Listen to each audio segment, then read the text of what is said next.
भारत के विदेश मंत्री से ये मुलाकात चल रही है। कई मायनों में ये बैठक बहुत बड़े मायने रखती है।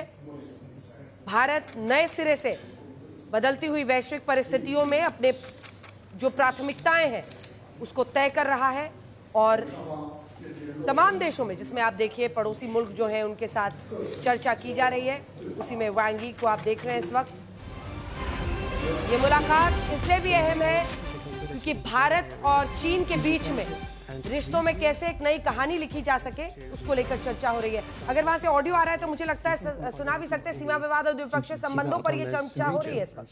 We should firm up confidence to dispel interference, expand cooperation, and to further consolidate the momentum of improvement and development of China-India relations, so that while pursuing our respective rejuvenation, we can contribute to each other's success and provide the most needed certainty and stability to Asia and the world. That concludes my opening remarks. Thank you.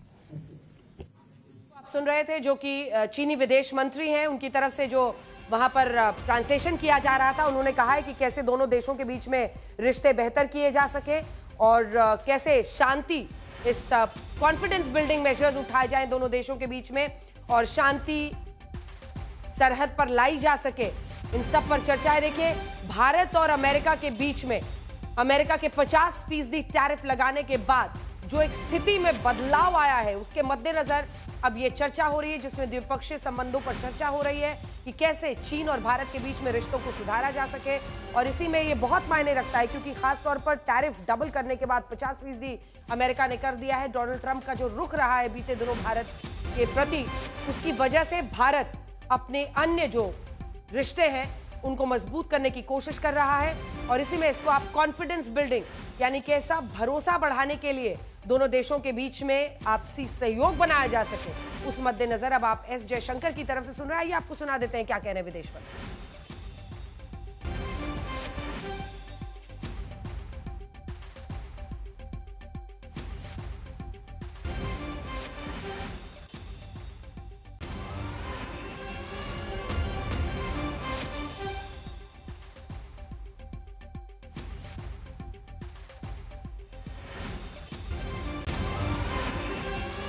एक के बाद एक पूरे विश्व में अगर आप देखें, आ गई आवाज, सुनिए। Pilgrimages, people-to-people contacts, river data sharing, border trade, connectivity, and bilateral exchanges. I would like to follow up on some particular concerns that I had brought up with you, Excellency, when I visited China in